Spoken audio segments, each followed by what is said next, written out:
Good morning, everybody. We are live. Welcome. So nice to see you all this morning. We're so delighted to have Jennifer Kizer here with us today. Today, she's going to be talking with us about using mindfulness to reduce holiday stress, and who couldn't use a little bit of stress reduction. And I'm sure that these tools will be useful not just for now, but for forever for all of us who use them. So Jennifer Kizer is a licensed professional counselor and mother of 6 beautiful children. She specializes in treating depression, anxiety, and trauma, and also has a specialty for working with pregnant and postpartum mothers. She has recently added body and brain yoga practices to help herself, family, and community increase health, happiness, and peace. Welcome, Jen. We're so happy to have you with us today. Thank you. Thank you for that nice introduction. I feel so happy to be invited to present, and so grateful that everything is being expanded to the West Valley now. So fantastic. We're so excited about Just, that too. sinking into a moment of gratitude, which is a mindfulness practice. And I know that you guys, recently, Nicole Reagan recently did a beautiful presentation on gratitude. And gratitude is actually an example of a mindfulness practice. So I decided to really tune into that. And I was thinking about 4.5 years ago when Jenny and I first met. I reached out to her, and we met at a restaurant, and we were, just going over our dreams of what we would like to do to be able to help moms and babies and new families. And now to see it to come to fruition is just amazing. I'm working with more moms and babies now, and I share space with Amy Vanderlinden over at Moment of Truth, and with all these practitioners that love to work with families, and to see the dream of the West Valley just come to life, expanded in this area. It's really a deep moment of gratitude. And we can use gratitude to tune into the present moment. So one definition of mindfulness is being able to be fully present in the moment. And when we can think of something that we are very grateful for, it pulls us into the present moment very quickly. And you can even use it like in a moment of stress or a stressful situation. You can bring to mind someone, something, an experience, or a memory that you're grateful for, and do a couple of deep breaths and keep your mind on that.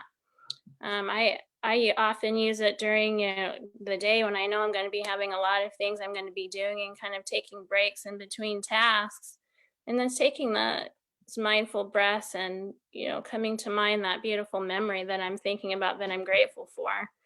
Actually, one I've been using a lot lately is my most recent birth experience with my daughter that's now 9 months old. We had a beautiful home birth surrounded by family, and I'd never had happened before. So I can instantly bring to mind that memory and feel grateful, and then the stress really lowers down.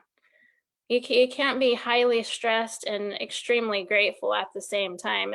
They just don't go together. So that's a good tip that I'll be going over a little bit more in detail. But yeah, I wanted to share the powerful principles and practices of mindfulness because it's helped me in my personal life so much. And I always teach it to the people that I work with in my counseling practice. It just provides such a strong foundation for us to be resilient to stress. And whenever we go into moments of struggling or falling off balance, we know that we always have that foundation to return to.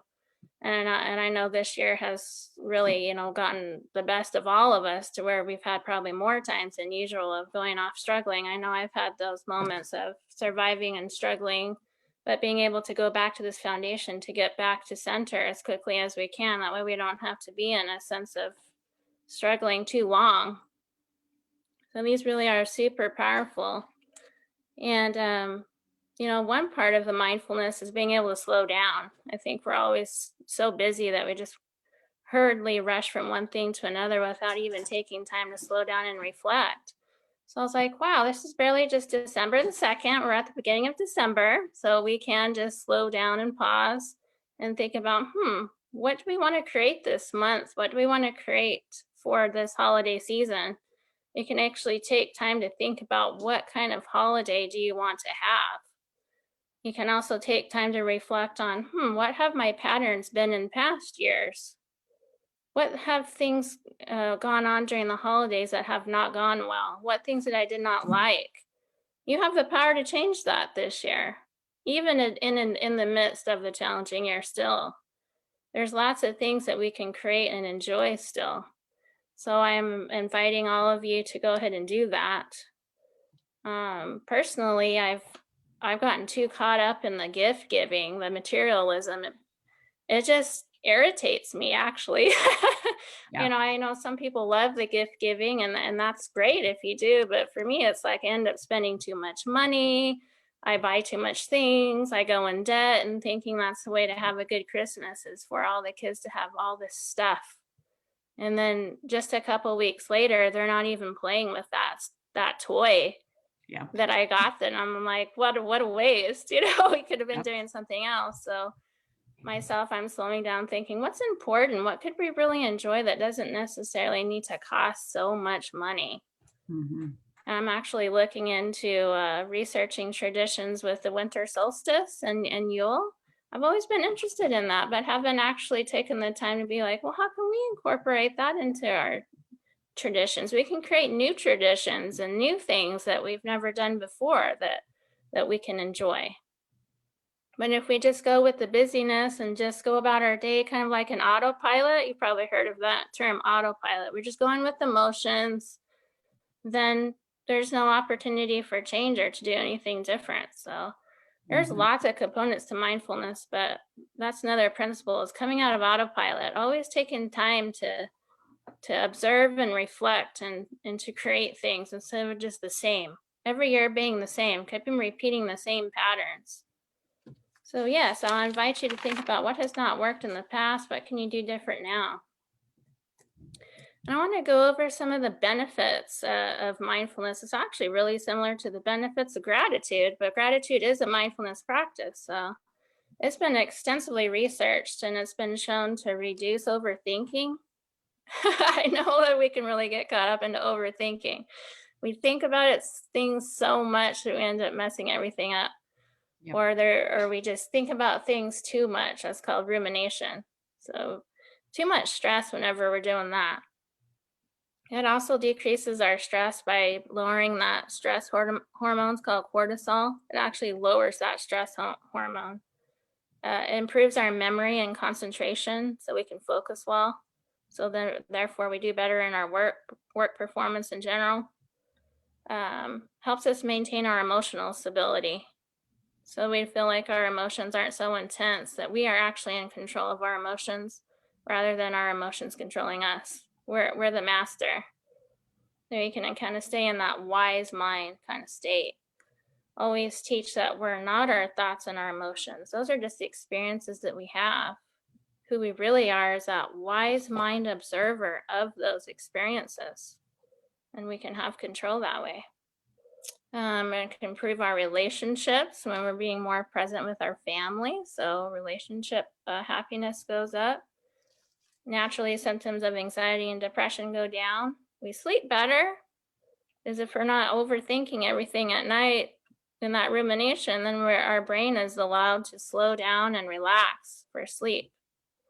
It can protect against mental illness and even help us with pain management. So there's just endless benefits. Everyone needs to know this. It needs to be taught in schools. I feel that schools just don't focus enough on life skills. We kind of finish school and then we have to learn everything about how to be a grown-up. Yeah, no kidding. Everything. A little bit more on what mindfulness is so you can actually understand, like, what does that even mean? There's, when I actually say that.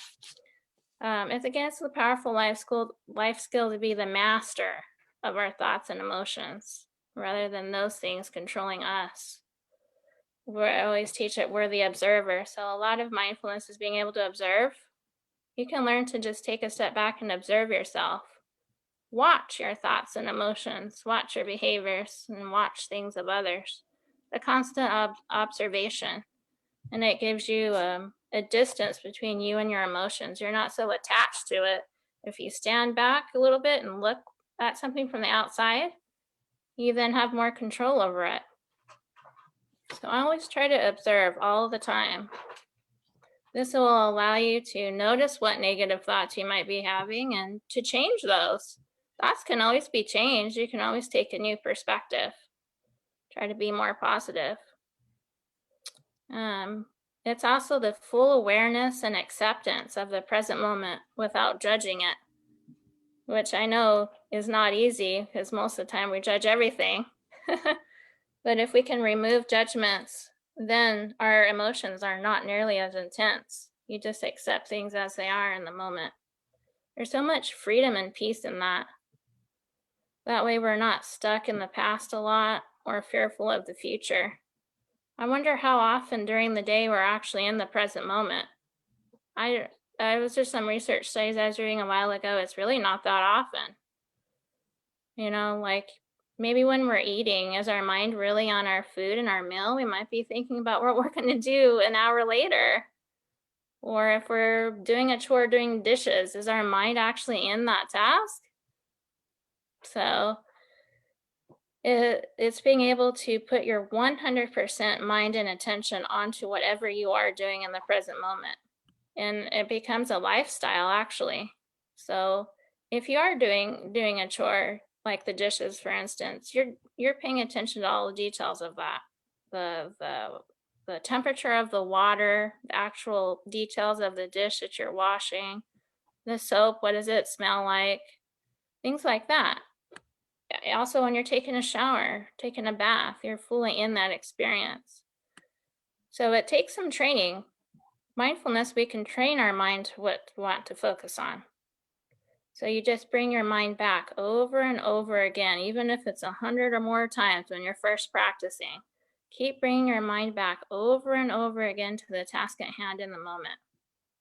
That's how you train your mind to focus on what we want it to.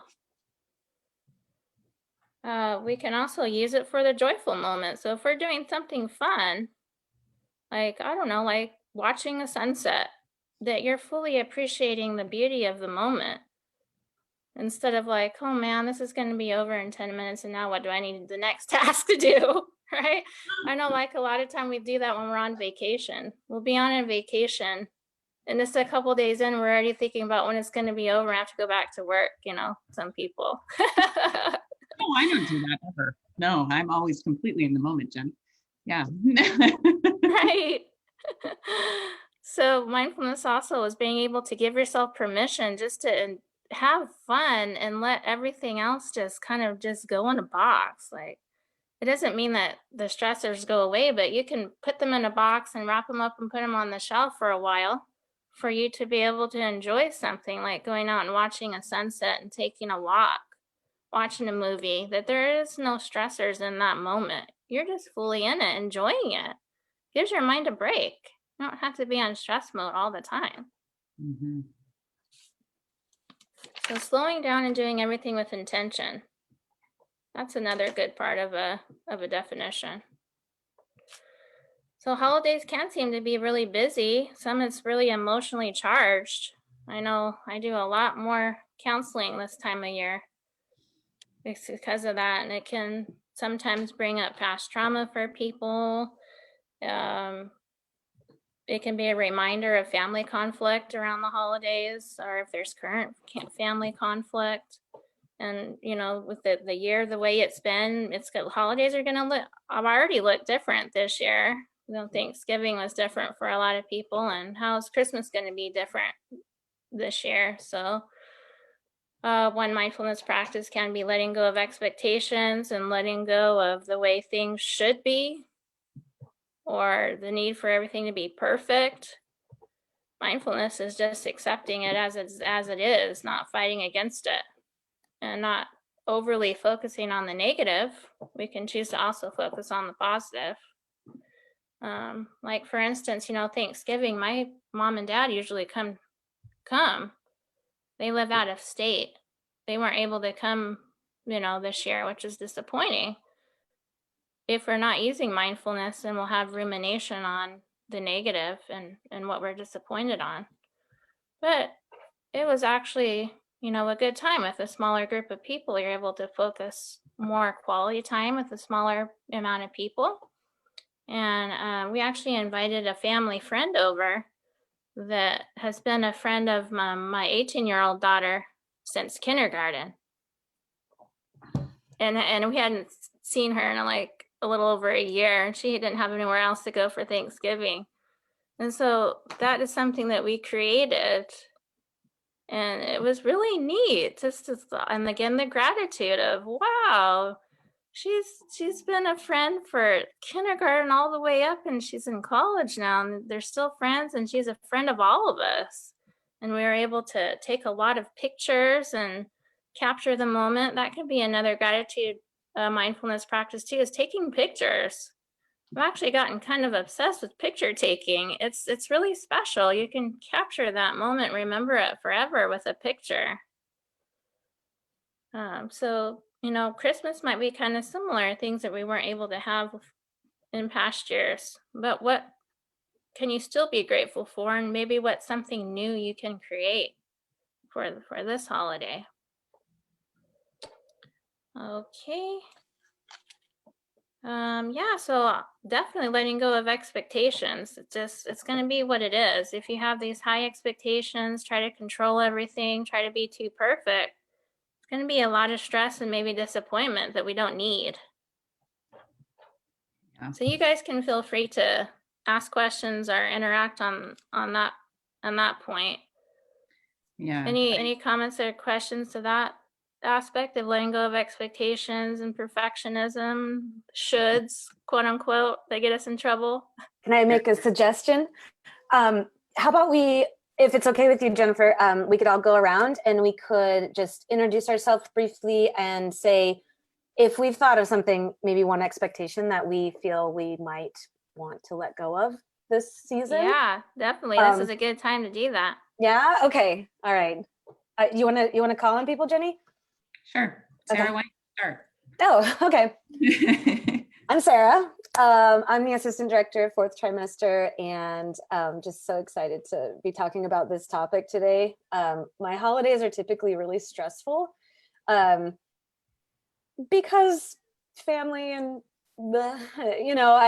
it's just kind of overwhelming, I feel like. And so I think this year I am wanting to release the expectation that things are going to go the way I plan them to go, because that never happens. So why am I still having that expectation as part of my thought process as we move into that time where we are seeing more family, we are doing more things together in person? So I think that would be mine. I'm going to let go, or attempt anyway, thinking positively, to let go of that expectation that I'm controlling this, and I'm just going to try to allow it to flow, and be gracious and kind.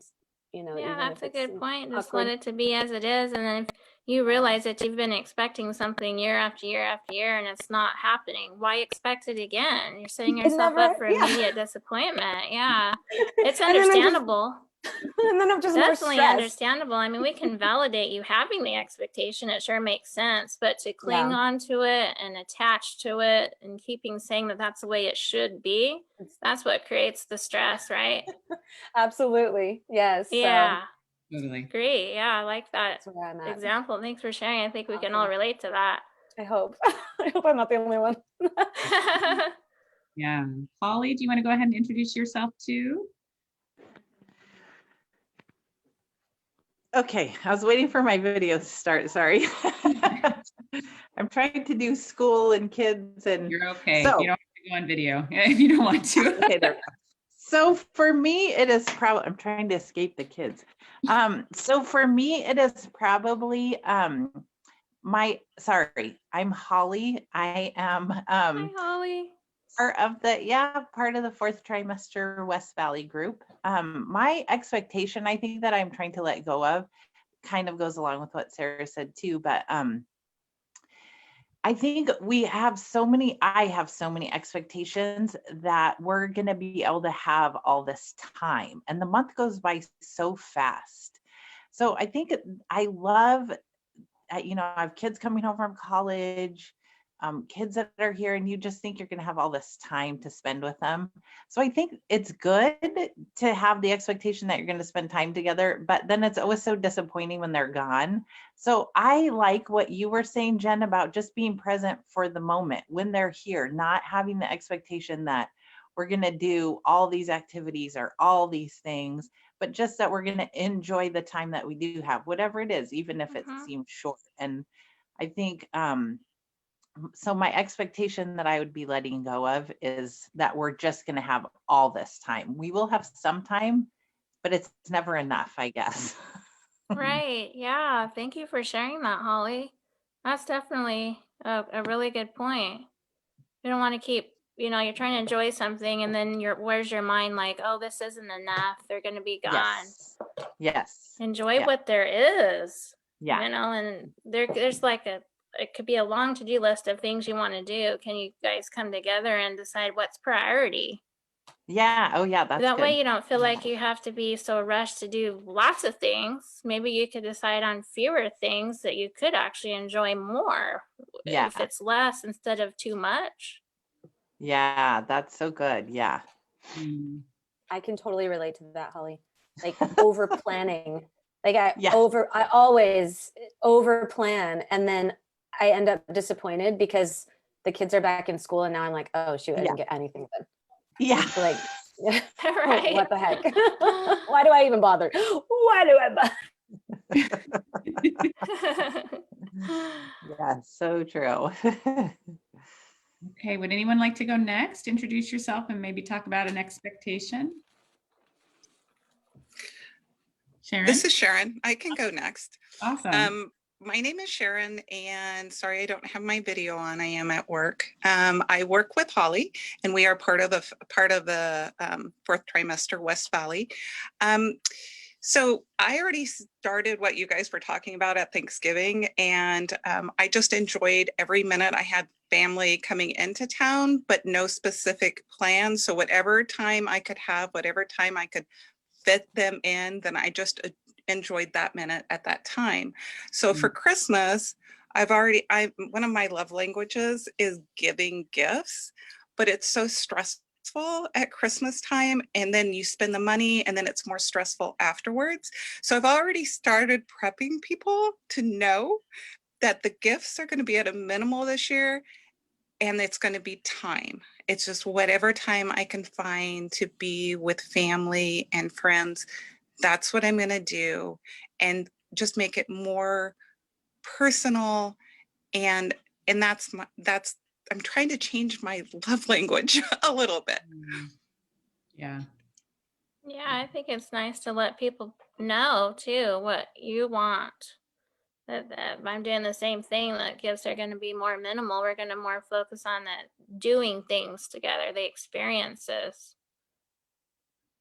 Yeah. I like that. Yes. That you were able to communicate that to them already. Yeah. I like Yeah, that some people you have to prep that with. Yeah, you do have to prep Like them, an only especially like daughter. if they're used to, like some of my kids in past years used to lots of gifts.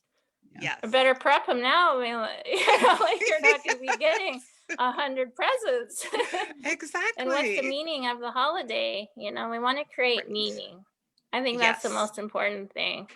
Whoever you and who you're going to spend time with, what's going to be meaningful. Absolutely. I think the flip side of that too is like you said, you're preparing people to not receive as much. It's helpful for them as well, because if their love language is gift giving and they're expecting you to continue in your patterns of gift giving as your love language, then there's like this weird disconnect if you don't kind of put it out there in the open, communicate. Right? I could totally excellent point, and Sarah. see that. Yeah, I could totally, because like I know I have some family and that's definitely their love language is like, here's the things, and like, not that we don't appreciate it, but sure, it makes it awkward if we're trying to par down. So yeah, I'm man, you guys are so good. Yes, it's so Just many loving good points. Taking notes here. Thanks, Sharon. Would anyone like to go next? I'll go. I'm Jill Heath. Hello. I'm a mom of 2 kids. I am part of the West Valley group. and I'm also a pelvic floor physical therapist. And I think the thing that hit me the most, Jennifer, that you've mentioned is thinking back of like, what is the pattern of past years?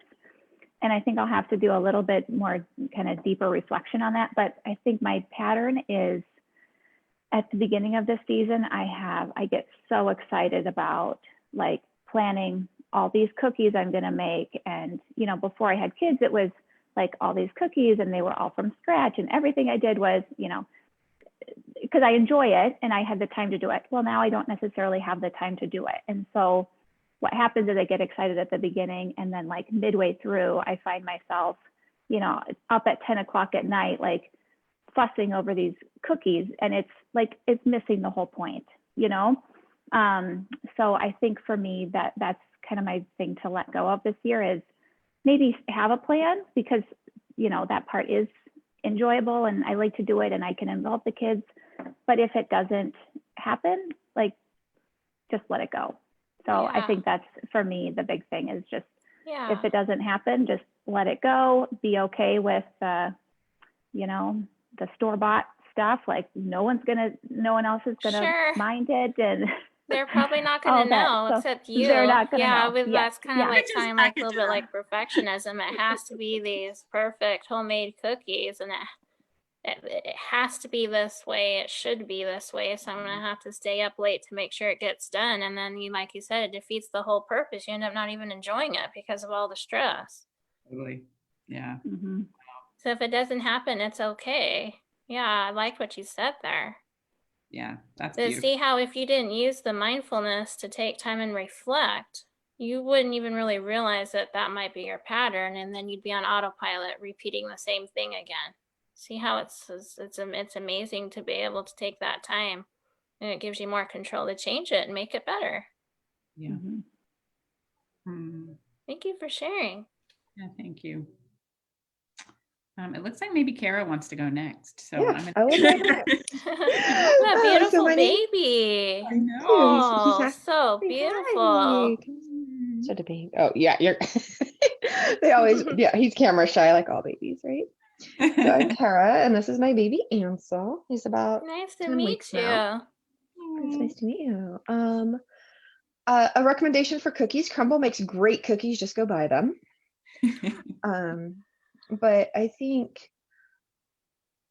there's so much. Yeah, I think it's kind of like a combination. There's so many like tradition. I want to like start. He's my first baby, so it's the first Christmas with a baby, and I'm like, oh, I'm gonna start all of these traditions, and I had kind of like all of these ideas of things, and I have realized that, especially in quarantine, and I had a really rough postpartum period, like I'm just letting all of that go and trying to just enjoy. And my family's going to come out. What we started doing a couple years ago, actually about a decade ago, is we mostly stopped giving gifts, and we all get together about every 2 years and do like a giant family vacation and rent a house and spend a week together. Because we've rented a house, we get along a lot better. And you know, and it's just that's the thing. And then we're not buying each other a bunch of stuff we don't need. But I think it's just trying to, for me, it's just trying to enjoy what I am able to do, and also just, you know, stop all of the comparison of all the perfect moms that do everything. Yeah, I like how, you know, the traditions, maybe you can pick at least one. You can maybe make a list of lots of different traditions that you have ideas about, but like pick one that's like priority, like you really want to create. And if you get that one, that's, you know, really great. If you get more, that's good. If not, that's okay too. Yeah. And that what a neat time to start creating traditions with a brand new little one.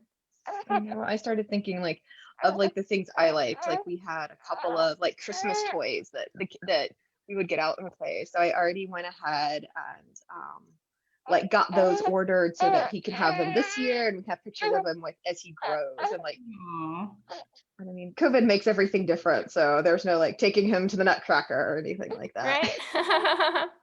Yeah. I like what you said too about, you know, you have had a difficult, you know, postpartum and all. It's been really, I mean, postpartum's hard enough without this quarantine and pandemic and everything. But if you're going to ruminate on that, it might totally rob you of the present moment joy you could be experiencing. not to invalidate it. It's incredibly valid and very hard to go through. But yet, if we can control our attention and just balance it with also bringing in connection to joy, also, then you feel like you're more emotionally stable. Yeah. That's it. That's what I've been able to shift to in the last couple of weeks, and that's really helped. Like, what is it that I enjoy, and what is it, like what is it that I really enjoy doing, like say with my baby or for the holidays, and then what are the things that like I feel like I'm supposed to do, and letting go of the supposed to's and focusing on what I There actually you enjoy. go. Mm. Yeah, we're not supposed to have to do anything. We can choose. That's beautiful. Very good points. Thank you for that. Yeah. Anybody like to go?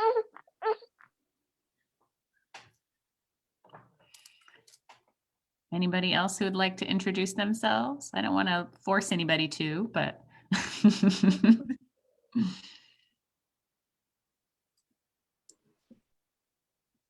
Hi, Jacqueline. Good morning, everybody. Oh, what a beautiful background you have, Jacqueline, there. It's in so my room. serene. See, that's about mindfulness right there. It's sinking into that peaceful background. Yeah, I'm in my bedroom, so I'm like, nobody needs to see all this. But anyway, so thank you very much. I appreciate it. Thinking about like what I really love what you said about like what doing what you love. And so I like that's a good reminder for me, because it's like, oh, so and so wants to do this and oh, they want to do that, and trying to accommodate everybody and make sure everyone's happy and joyful and whatever. And meanwhile, you're stressed out. So I think I really want to do that and try to just really lower my expectations with coronavirus and be like, all right, we're going to all be okay and we're going to get through this. So with online learning and school and all this sort of stuff with the kids, like I think just really lowering my expectations and just trying to focus more on our mental health and being okay, I think is what I'm going to focus on. I like this, that affirmation, everything is okay, we're going to be okay. There's another mindfulness type of thing. You're choosing a positive thought to focus on. Well, I liked that. I like that. Very good. Nice to meet you. Thanks, Jacqueline. I'll be happy when we can all be in person. That's what I was thinking too, like with all of this, that we've been on the screens for so long, how much more grateful are we going to be when we're going to be able to be in person again? Oh my gosh, right? All the things that we've taken for granted. Yeah. Many things we've taken for granted, whenever we're able to get them again. Oh my gosh, your gratitude is going to be over the roof, I miss for all these things. so much. Yeah. You guys, anyone who is not a hugger needs to just stay away from me. Right, I when we know. get back in person, because y'all are gonna be tackled. Yeah. No. Oh, awesome. Thanks so much for that. Who would like to go next? Anybody want to pop up? I can go next. So I'm Annie Shante. Our son is going to be 15 months on Sunday, and we do a combo. Yes, we do a combo holiday. So Dad celebrates Christmas and I celebrate Kwanzaa. And it's been a really humbling experience because Kwanzaa focuses more on values, right? So it's not about, we don't have the pressure of the gifts and everything. I have been trying to work with Dad because he's like, what do you want for Christmas? I'm like, I want a nap. I want to be able to wake up and eat my breakfast all at one time, like simple things. Which is crazy because a couple years ago, like I would never thought about that, right? So we're trying to find that balance. And the only expectation that we have this year is to live within our means, right? So I tried to break it down for him. I was like, even if you give me a $10 gift, right? That's almost an hour that you had to work at work in order to get me that gift. So that means a lot. Like we're focusing on the time that it goes into. But family-wise, like the biologicals, that's been hard, right? Because we have like a pandemic and they have all these expectations. And my son's the first grandson on my side. So like last year, like we had all these boxes shipped to our house and I didn't even know what to do with them. So it kind of like took us back, right? Because we were trying to humble ourselves and like decrease the gift giving. But this year we're also not going to be spending time with family because of the pandemic. And so we just want to, our only expectation is really focusing on what is that theme for the day as far as Kwanzaa goes, and then Christmas, like the quality time, right? So, and I even told him, he thinks I'm joking, but I told him, as far as my son goes, I'm just going to give him a Costco box with like, just stick a bow on it, because like everything we buy our son, like he'll play with it for like maybe 5 minutes, and then it's all about the box, right? Like I can get an hour they out of a love the box. Why am box. I It's gonna the go best buy? present Yeah. ever. They do. Yes, like if I see like a big box at our neighbor's house, I'm gonna be like, okay, can I just have your box? You're Right? right. Like total about it. Boy, they go to But town on it. also, Wrap up that big box, yeah, let them unwrap yeah, it, have a good right? old Like, time. and so, and I told him, if we do this now, when our kids get older and understand, they won't be expecting the big gifts and everything. Like they're going to remember the boxes are going to turn into forts, they're going to turn into castles, they're going to turn into playhouses, instead of us, like, because that's unrealistic expectations to try to outdo yourself every single year. So we're just not going to have any expectations this year. It's just been too hard of a year. Yeah. Can you Yeah, let you're me- really being wise about the whole thing. And Create you some Yeah, said, so moments if you of have peace any really big is what's boxes most that you don't important. want, let me know. I'll come get them. Okay. Yeah. and yeah, I think I need you to write me like a manual of how to do that, because I like this a lot. Yeah, just so much wisdom about not outdoing yourself every. Wow, I never even thought about it like that, but that is really kind of what it is.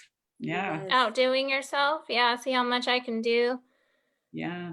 Wow. Yeah, like trying to be superwoman, super mom, superwoman every year, huh? Yeah, it's not about how much you can do. The quality, she said.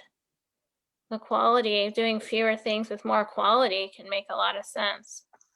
Yeah. Wow. And I know not last year, 2 years ago, before we had my son, when I was pregnant, we didn't have the means to have Christmas.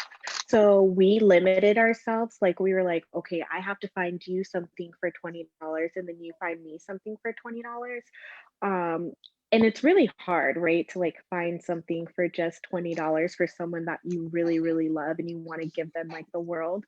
But it really taught us, like what are like the good things, right? Like I ended up buying him like food, and we focused on that meal, and like I forgot what he got me. So like you can also do that too. Like just let family know, be open and honest, be like, hey, it's been a rough year. Like we only have $50 to spare, and we cannot spread that around family.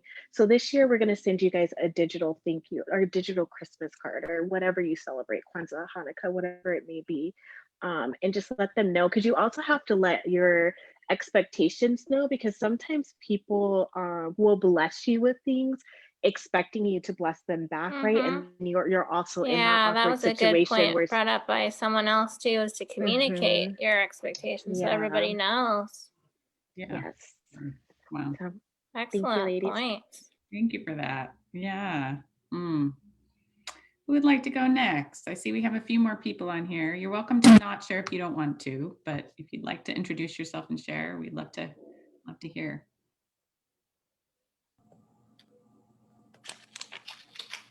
Hello, my name is Melissa Baquera. I'm from, if I turn on my video, I've been having problems with my video, I'm sorry. I'm from the Parents as Teachers Early Intervention Program at Child and Family Resources. I don't know if you guys are familiar, we're just a free home visitation program for parents that have concerns about their child's development, or if they're not eligible for AZIP. So I love this whole conversation because I feel like I align with all of you guys. I've been trying to really convert to minimalism for a few years now, because it is a process.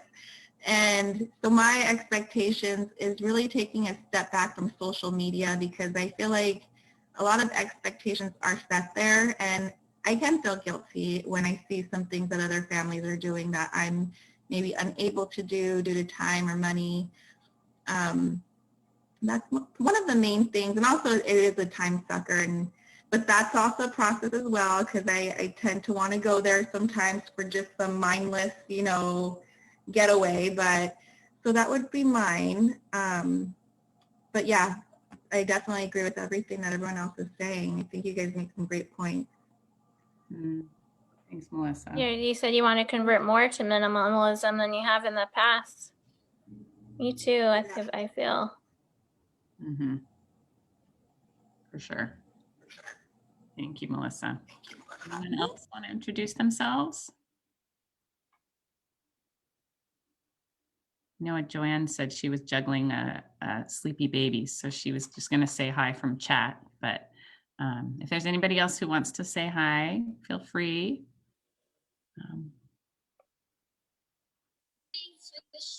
Hi, I'm Jasmine Sanchez. I work for Maricopa County Department of Public Health. I do nutrition and physical activity trainings for parents, children 0 to 5 in the Southwest region. But the biggest thing that we did this year, I'm sorry, go ahead. I just said hi, Jasmine. Okay. The biggest thing we're not doing, and I've just been really trying to not let people like judge me on it, is we're not decorating at all for Christmas this year because my little one, she's 1.5. And she will probably destroy everything. And I realize it's just more stress for us than it is as like a great experience because it's not going to be fun. And so I think it's if it defeats the purpose, I think it's good to just let that expectation go. It's supposed to be fun. It's not supposed to bring more stress. Yeah. She's so curious. She's going to grab everything. It looks so pretty and just, maybe break things or knock it down. Yeah. Yep. Or maybe you can do decorations that are higher. We're just gonna, but we were just like, no, because after looking at the boxes that we have, we're like, I don't even want to have to do that. You can totally make that choice not to do things that bring stress. Do things that bring fun and joy. Oh, she's so pretty. She got pretty long hair, huh? Yep. Yeah. She's a year and a half. Year and a half, and she's our skull surgery, so it's been pretty awesome that she's doing so well, and you can't even tell now. So it's been really wow, very good. I love that. You're smart. See, all you mamas of really small babies are already like setting up things so that you can be sustainable, whereas I think I didn't figure that out for a lot longer. Right. Beautiful. Thanks so much, Jasmine. Okay, well, I think pretty much everybody has said hi that wanted to. So if you want to move us forward to anything, Jen. Yeah. How much time? What are we looking at for time? So we end at 11:30. Right now it's 10:49. Usually we have holding space. Yeah, I had a lot of content. Other mindfulness practice, some of them are my favorites. Music. Anything that pulls you into the moment fully 100%, it can be considered mindfulness. It could be so many things. So music, I love music. You can develop a morning mindfulness practice, something that brings you into the moment from the beginning of the day. Mine's music. I have a nice playlist of kind of calmer, chill music to kind of start the day, get yourself grounded. And if you can sing along to a song you particularly like, you're fully in the moment. You can't really have much thoughts when you're really focused on the words, the singing, the instrumentals. And it's just a moment of joy and peace right there. It's really good to start the day with something.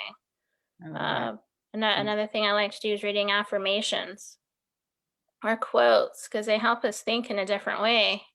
So it's always training your mind to think in a positive, realistic, balanced way. So I brought a few affirmations. If you guys haven't heard of Louise Hay, it's just Hay. She's this queen of affirmations. One year I got an affirmation calendar for her, and it's a quote for every day of the year, and I just love them all. And that was part of how I started the day. It's just, it can inspire you to think in a different way if you're reading a beautiful quote. And so, let's see, one of them you can see it comes on this pretty paper. This one says, "I have the strength to remain calm in the face of change." Did you guys hear that? I have the strength to remain calm in the face of change. If you affirm that to yourself from the beginning and remind yourself of it, then you're focused on that. Then it becomes your reality. That's beautiful. I feel safe in the rhythm and flow of ever-changing life. The change can feel scary, right? So we have to remind ourselves that we feel safe and we have the strength.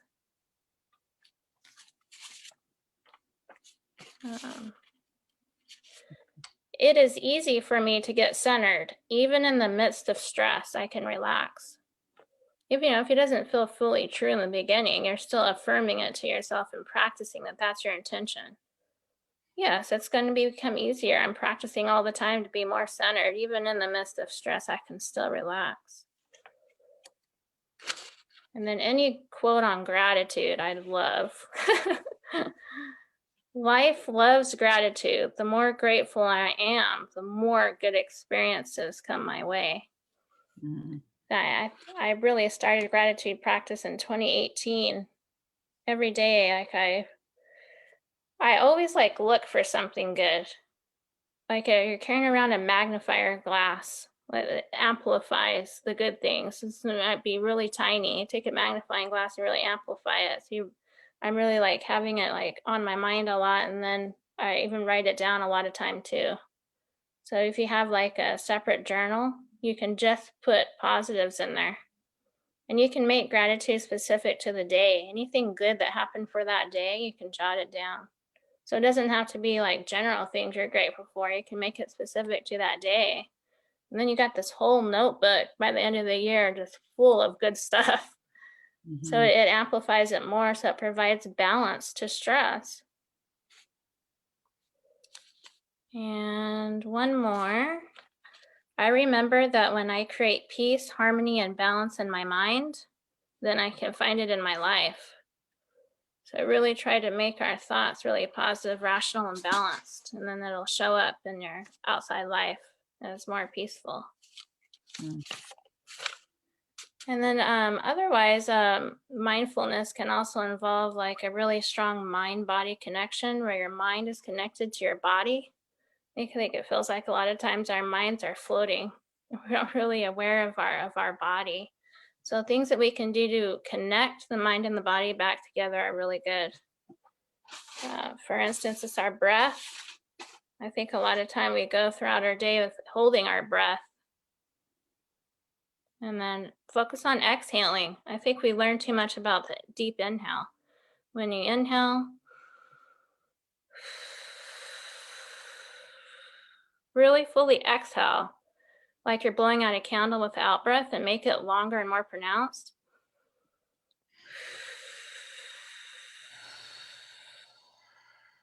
So then the exhale is 2 to 3 times longer than the inhale. Because when you exhale, you're actually releasing stress. Inhale, you're bringing in fresh energy. Exhale, releasing tension and stress. So the exhale, even almost more important. Doing that all throughout the day. You don't have to wait for a specific carved out time to breathe. When you're having a particularly stressful moment, I know I do that with the kids all the time. My son always knows when I'm mad. I'm like, I'll do that. He'll see me doing that. I've caught him doing it too, which is really cool because it allows you to give that pause, because you don't want to automatically react to that frustration and anger. You might yell or do something that you regret later, but if you can just do the breath first, you can kind of just pause, and you probably would be able to handle the situation better than if you just impulsively just reacted on the emotion right there. Mm-hmm. And I've learned a lot of energy principles from body and brain yoga that utilizes Asian medicine for energy.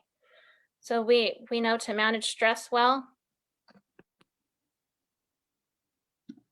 There we go. We had lost you. Okay, I got lost there. To manage stress well, there's an optimal energy circulation for the body. It's called water up, fire down. So basically that means we want to keep our lower bodies, our abdomen warm, and our head cool. I think you may have heard the term a hot head. When we're hot-headed, we're so impulsive and irrational and can't focus and those kind of things. And then when we have a cold abdomen, we just don't have enough energy and we're more emotional. So there's some exercises you can do to create that optimal energy circulation. And one of the things you can do is tapping. So we accumulate a lot of stress in our chest. And so if you just tap your chest with your fingertips all around while inhaling and exhaling, so it's like you're tapping on all those energy points, getting things released. And you can even say the ha sound, that vibration. Also helps release things. So you can either do it with your fingertips or you can also do it with open palms. Then you kind of can feel like Tarzan. Tap out all that stress. You can teach your kids to tap too. It actually feels good. All the while breathing, a lot of exhaling while you're tapping is really good for you. And then you just sweep it down, just sweep out all the stress. So you can do that for a couple minutes, just tapping on your chest. And then to keep your lower abdomen warm, might feel really silly when you very first start doing it, but you actually tap on your abdomen. I feel funny at first, but just tapping there. Our lower abdomen is actually our main energy center. It's where you accumulate and circulate energy. So if you tap there, it starts getting warm and warmed up. So then it creates more of the good energy circulation. So you can just go all throughout your day tapping your abdomen at home with your kids. I like that. They learn to do it. When you're out in public, that might be kind of weird, but something you can do in public though to warm up your abdomen that no one's going to know is called intestine exercise. And what you do with that is you just squeeze your belly in for a few seconds and release it. And then squeeze it in and release it. And you can count in your mind to 100 or more, like 500 a day. I actually do intestine exercise when I'm waiting in line, when I'm driving, watching TV. Just squeeze the abdomen in and release. It's as simple as that. Warms it up really quick. So it brings the heat down. You don't want heat up here in your head. When you overthink and get stressed out, you get all this heat in your head. So these simple exercises of tapping the abdomen and intestine exercise brings that heat down away from the head back to where it goes into the lower abdomen. And then to cool your head, you can tap on your head too with your fingertips. You can tap on the top, on the sides, I and like your temples is a good place. And between your eyebrows and all over your forehead, all around. It's all around your head. All the while you're inhaling and exhaling out through your mouth. So you can sigh out, or you can pretend like you're blowing out a candle with the exhale. And you can tap on the back side of your neck. Tap around your neck. And you can give your neck some more love with a neck massage. You can use your palms, with both of your palms. Place it on the back side of your neck and rub like this. Ooh, that feels good. Yeah, just taking some time to rub the sides of the neck. And then we can do neck rotations, right? That uses slowly in one direction. You slowly rotate around in one direction. So you combine your breath by breathing in as you rotate up and exhale as you rotate down. So you can do a couple in one direction, and then you want to switch direction and rotate the other side. Inhaling as you breathe up and exhaling as you breathe out.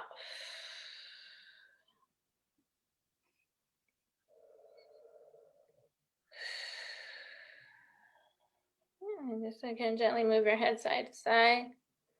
So we store a lot of tension and stress in our physical bodies, don't we? So you can just take time to release it from your neck there. You can do shoulder rolls. You roll your shoulders up, forward and down, up to your ears, forward and down. Yeah. And then breathe in as you rotate up.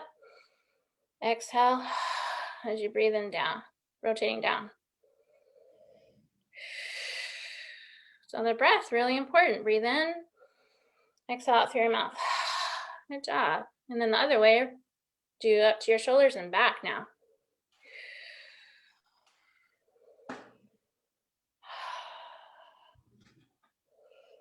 So crunchy. You're crunchy. Ah, and your shoulders feel better, right? Just shake them. And you can shake too. You can shake yourself. Shaking's a good way to relieve stress too. And you can do it when your music is on, right? You can put a song on with a really good beat, and you can just shake around. Everybody, the whole family can just dance and shake around, right? That's a good song for that, right? Like. And then you can combine breath with arm movements. One that I really like is, I don't know if you can see me that well because of my phone, but as you breathe in, you raise your arms up.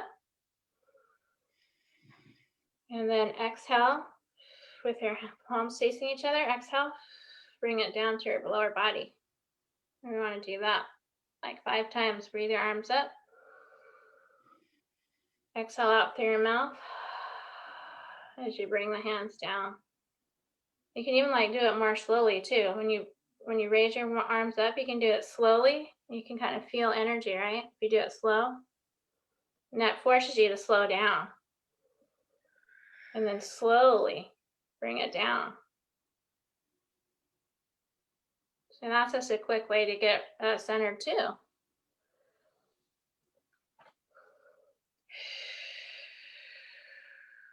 And then when you exhale, you can actually hear it. I don't know if you can hear me when I do it, but it's either ha or like a deliberate, slower exhale. I'm going to teach you with the breathing.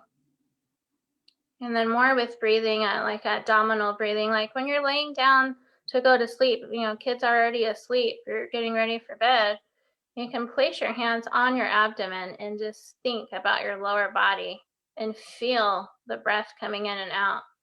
Where your mind goes is where energy goes. So even just thinking about that lower part of your body and feeling, you're bringing more energy into yourself. So when we're stressed, we get so depleted of energy, right? You can easily bring energy more into your body when you're focused on yourself. So you can like visualize like the inside of your, kind of 2 inches inside your abdomen with your hands there on your abdomen. Breathing in and exhaling as you focus on that area of your body. And then pretty soon, as you start practicing more, you'll start feeling your hands heat up and your belly warm up. And it's feeling like a sense of peace right there. And if you have distracting thoughts, you just keep bringing it into how your breath feels, how it feels coming in through your nose and out through your mouth. If you're sitting, you can connect to how your feet feel on the ground, that sense of pressure. Feel the back against your chair. If you're lying down, maybe on the bed, the pressure of your back against the bed. So all those things you pay attention to in the present moment. So meditation, you don't have to make meditation complicated. It's actually when you just bring your focus back to the inside. We're always focused on outside stuff, other people. So when you bring the attention, the focus back onto you, you can also do one hand on your heart and one hand on your belly, another way to breathe. Focus on yourself. You bring all the energy back into you. So that's a really great, thing to do, because we're always doing for other people. How often do we take time to bring that focus back inside? Yeah. And then, exercise is really important too for stress management. It could be taking a walk. It could be just doing a couple of exercises at home. Just maybe do 50 squats or 50 lunges, a couple push-ups, throughout the day to get the body circulating, get that energy moving. If it gets stagnated, if we sit too much, then you're going to feel more stressed out. I love the walking. You can do mindful walking. Use mindfulness while you're walking. Pay attention to nature around you. How does the sky look? The clouds, the trees. What do you hear? Maybe the birds, the wind. How does it feel when you're actually your feet walking? So don't be thinking about something else. You're actually going to be putting your mind onto your walking. Walking slower, feeling your body, feeling your breath, appreciating the beauty around you. That's mindful walking. So much we can do, so much tools. Yeah. Wow. You Yeah, guys have any questions about more what mindfulness is or ways you can practice it in your daily life? I have a comment, Jen. I think a lot of what you're saying with mindfulness and like being in the moment. Yesterday, I went to the park with my youngest child, and I just did whatever he wanted because I had the time, right? Yeah. And like, I don't think I've been so mindful in months as that moment because, you know, he wanted to go for a run. Okay, we run across the park and we try to, you know, catch each other. Like I was totally in the moment at that time. And when he Oh, wow. right, you almost can't be in the moment, can't not be in the moment when you're blowing out a dandelion because you're watching it, right? You're making a wish. Yeah, isn't that beautiful? Yeah, I mean, We just have so much to learn from our own children. They know how to do it naturally. It's when we grow up that we forget. Yeah. Yeah, they're picking up that dandelion. They're not thinking about anything else but that. Yeah. And the running and just being free. Just run and be happy. You don't need a reason to be happy. You're just happy. It wasn't a run to be like I'm working out, right? Which is what I would usually think. It was like, I'm gonna race you, Mom. You better catch me, right? And Yeah, so I'm it just becomes a confident enough in me. game. Yeah, look at you were exercising just by following his lead. Yeah. He's very wise, that 6-year-old. Yeah, I think we can pay attention to our children is the way we can learn how to be mindful too, but how they play and how they go about life. They're pretty smart. Yeah. Yeah. And also I feel so much more calm now after doing all of that with you. Wow. I feel like I had like some pain in my shoulder before, and now I'm like, wow, I just feel really like Oh, yeah. beautiful. I mean, I encourage everybody to do some type of like just stretching. It doesn't have to be like specifically yoga necessarily. You could just stretching. Yeah, but before I went into the body and brain yoga practice, I was always drained. Always drained, you know, so many children that I have, and then my job, always giving. And I ended up leaving the counseling field for like 4 months because I was so burned out. And I didn't even know if I was ever going to return or not. And then I found the Body and Brain Yoga Center in Glendale, and I started going to classes regularly. And it's been a life changer. It's a mindfulness practice. You know, we all need to find something that's a mindfulness practice for our own life. But yeah, there's a world of difference between giving from a full overflowing cup to always trying to give from an almost empty one. Yeah. It's 9-day difference. How good does it feel when it's full? It's so rewarding to give from that place. Yeah. And it's such a Jen, I strong have a foundation to question. come back to anytime you need it. Yeah. Go So ahead, Holly. there's body and brain yoga centers all over Glendale, Mesa, Tempe, and Scottsdale, if you guys are interested. And I finished my master course like last year. I can teach. So it's just a matter of me getting out there and teach. I can go anywhere and teach. Jen, I think Holly had a question for us. Yeah. Sorry, I didn't mean to interrupt. I just wanted to ask, I have a hard time slowing my mind down.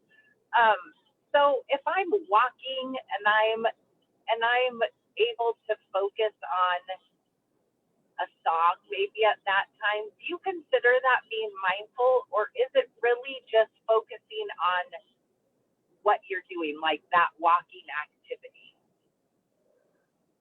I didn't hear all of it. I think you said when you try to walk, you thinking of a song. Is that what you had said?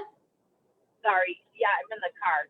If I am walking, to be mindful, do I need to only be thinking about walking, or is it okay if I'm thinking about one thing? And maybe it's not walking, but maybe it's a song or a quote that I'm going over in my mind or something else. If I'm still thinking on I that think one that's thing. okay. I think if it's something that helps you feel more relaxed, then that's okay. Yeah, I usually try to teach it as you're focusing on what you're doing in the moment. So if you're walking, like I was saying, like paying attention how your body's feeling, your breathing, what's around you. But if you need an additional, I call it anchor for your mind to focus on as well, then yeah, you can think of a song or a quote or something. I think that definitely can be okay. But yeah, you don't want to be, thinking of the past or what you're going to do tomorrow while you're walking. That's not mindful, right? But yeah, if you're enjoying the walk and also thinking of a song, I think that's definitely mindfulness. Okay, thanks. I appreciate that Yeah. answer to the question. Yeah, it's hard to slow our minds down. This actually takes a lot of practice. When you have to constantly be observing where your mind goes. When you keep getting distracting thoughts, you bring your attention back over and over again to something that whatever you're doing in the moment. You have to just bring it back continuously. And then after the practicing, you notice you won't have to work so hard at it. It'll become more natural. Awesome. Is there any other questions, comments on anything? I'll say one thing that has helped me with being more mindful is, I guess, being mindful during transitions, like when I'm transitioning from work to home, or in the morning when people, that when the house is, everybody's kind of getting ready and getting out the door for the day, just trying to be present in that moment. Like, for example, yesterday, it's coming home from a patient, it's like in my mind, I'm kind of wanting to like think about that, but then allowing myself that time before I get home to transition into what's it going to be like when I get home. The kids are going to be getting home at this time. This is kind of the energy that I want to approach that with, rather than coming in still thinking about what I was, kind of working on earlier in the day and kind of maybe bringing that stress into it, so that has been helpful for me to just kind of focus on transitions and what is the energy or the kind of mindset that I want to have into that next kind of phase of the day. Yeah, I think, we can mindfully plan for the future, which means you're thinking about how you want to create something good. You're not worrying about the future. Worrying about the future is definitely not mindfulness. But if you plan for how you want it to kind of go, a little bit of planning is not to try to over control it, though. Then you're at the other end of the extreme. Right. Either worrying and not doing anything about it, or trying to over control it. There's somewhere in the middle where there's certain things that you can plan to make it go better. That's mindfulness. Yeah. People sometimes get confused that your mind can't never be in the future, that it's only present moment. Well, you can think about the future mindfully, if you know what I mean. Just take out the worry and decide what you can and can't control. Try to be in that balanced state with things. If I can piggyback on that, Jill, I found too, I'm not good at this, disclaimer, but when I do practice mindfulness surrounding transitions, my kids transition easier as well. And I think it's just that parroting effect, like your kids see you as, this like status, and symbol in their life of like what they should do. And practicing that is always going to overflow. So, and even when they were little, itty bitty, if I kind of was mindful of the patterns that we were going to go through throughout the day and preparing them well, instead of just being like, okay, and we're done, boom, onto the other thing. You're mindfully making preparations. That's good. Yeah, that seemed to really help. And even now as they get older, because they're still kids, and even adults can use some preparation for transitions. Yeah, definitely. So yeah, I found that really helps as well. So I feel like that kind of goes hand in hand with what you were saying. Yeah, anything can be turned into a mindfulness practice. I was thinking about things that other people do. Some people use arts and crafts, crocheting or making something, reading. can be mindfulness practice. Even watching a movie can be considered mindfulness because you're fully in the movie. You're not thinking about anything else. So there's so much of a variety of things that you can do with it. Like a carved out. You want a carved out time for it, like something in an activity that actually brings you into the present moment. But then you also just want to go throughout your day that way as a lifestyle. Yeah. Mm. Yeah, so we don't have to let stress control us. There's so much that we can do to stay on top of and be healthy. Stress causes so much health issues, physically and mentally. But I think we have to stay on top of it. Mindfulness allows us to always be aware of ourselves. That way it doesn't go on too long. If you had stress build up for so long, then it's really hard to regain your sense of balance if it's just been building. Yeah. So Try to release it throughout the day. This is too much buildup. It's no good.